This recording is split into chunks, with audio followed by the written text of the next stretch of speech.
Lewis's room smelled very, very familiar. That part of him lived on.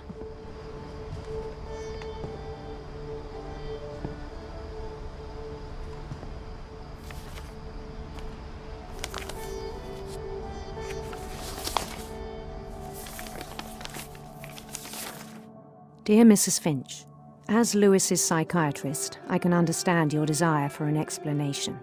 As I see it, the trouble began in January, shortly after we convinced your son to seek treatment for substance abuse.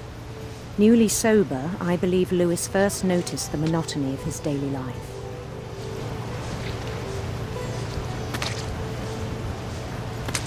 He kept working at the cannery, but he withdrew part of himself.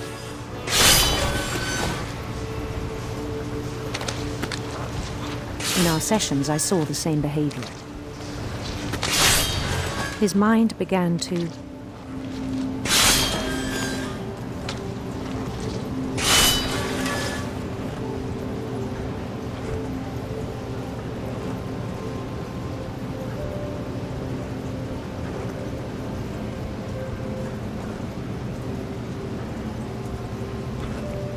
wander.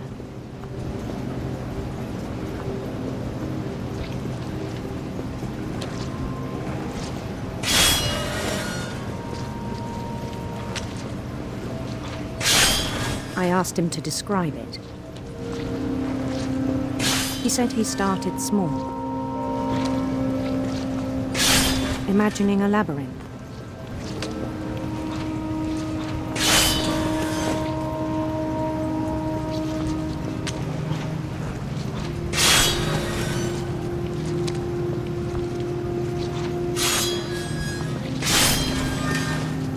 He'd feel his way about.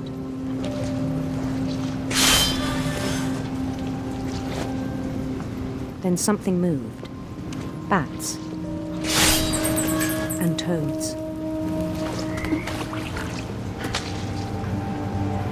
And things that have not names.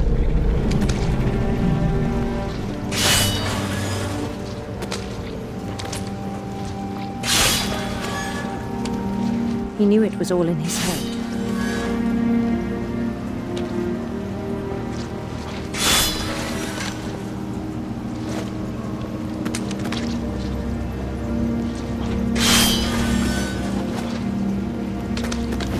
He took it very seriously. I had hoped he'd find himself.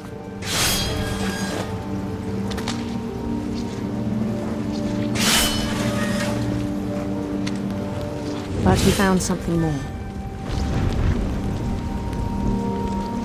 I worried about him then, daydreaming at the cannery.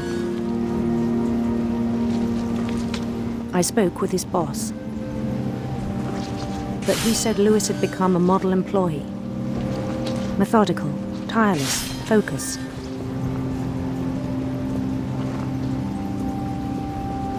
Like a whole new Lewis. So I let him go on.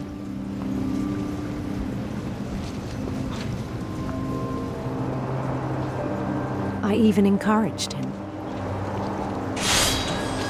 It seemed very promising at first. He told me he'd made a new friend.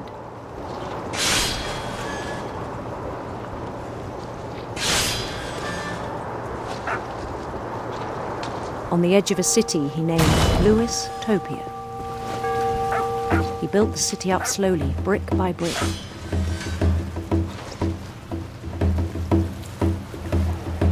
Then he made musicians.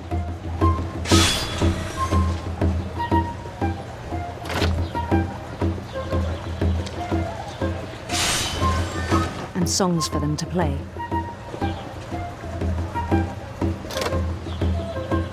He talked about starting a band. And he was always humming something. Every day his imagination grew stronger.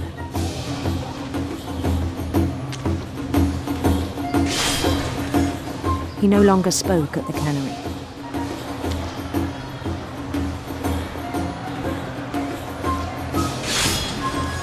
But his chopping was as reliable as ever. Then one day it struck him that all the cheering crowds, even the stones under his feet, were all in his imagination, so he could do whatever he wished.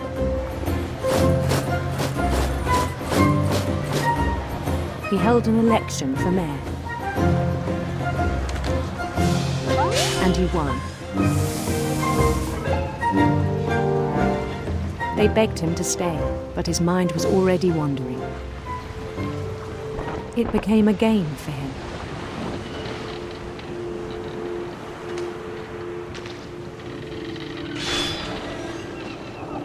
He'd conquer a city, then immediately push on. New Louisville.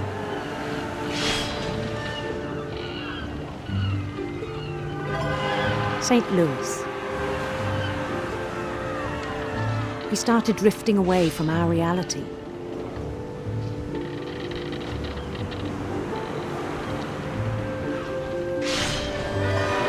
Minneapolis.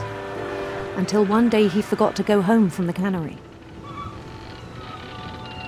Even as his mother pleaded with him, part of Louis kept sailing on.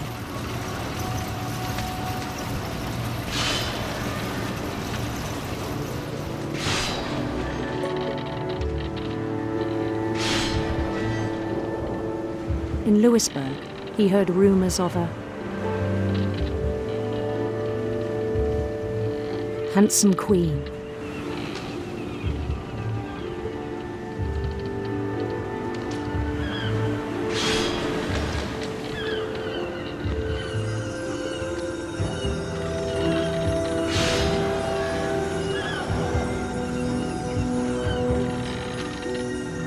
The queen was on her own quest for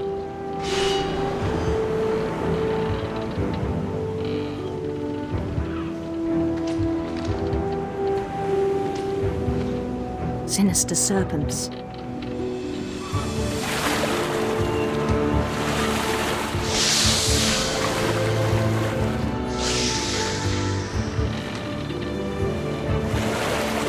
He followed the sound of her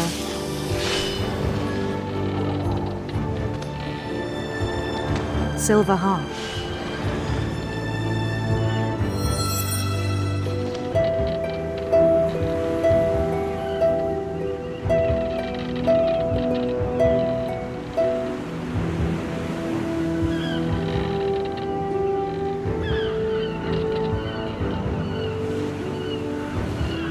His chase led him to a golden palace east of the sun and west of the moon. Even then, his logic remained sound.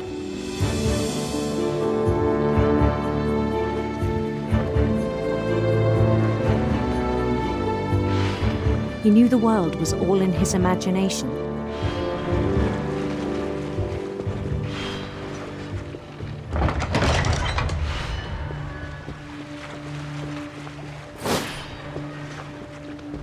But he was so proud of having created it.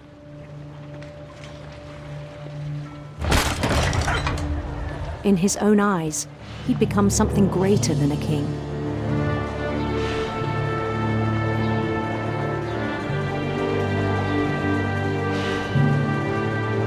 For someone who'd never known success in the real world, I think it was overwhelming. And then it struck him that the real Louis was not the one chopping salmon, but the one climbing the steps of a golden palace.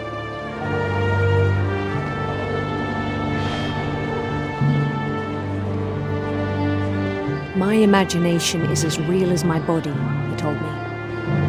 It was hard to argue with him.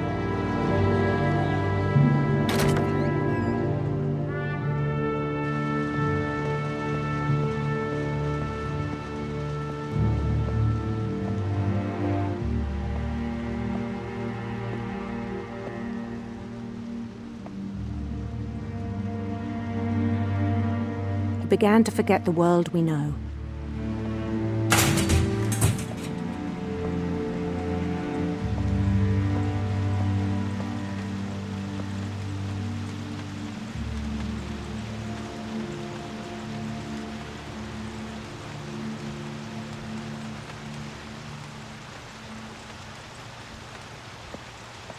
I think it pained him to remember Lewis,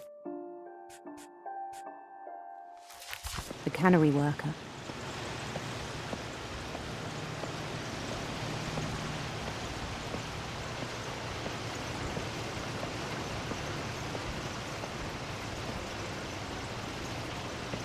He began to despise the man with a royal contempt.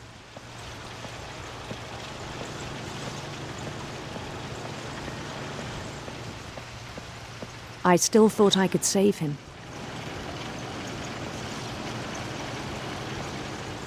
Even after he said he was being crowned king over all the lands of wonder.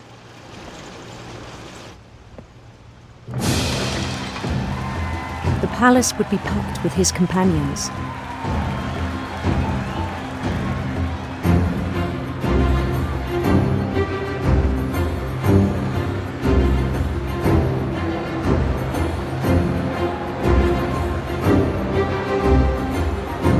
Including the wise Calico who'd insisted on inviting me.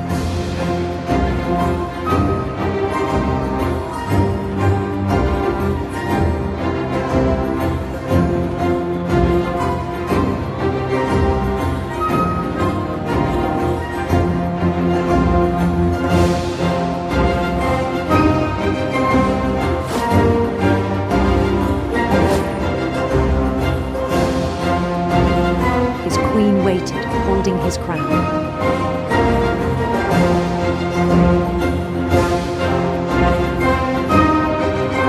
There was only one thing left to do.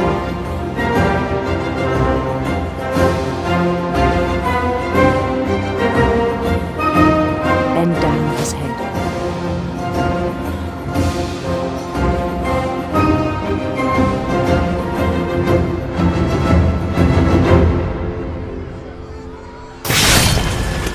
I think you know. Mrs. Finch, your son was a kind man who will be missed by all of us who knew him.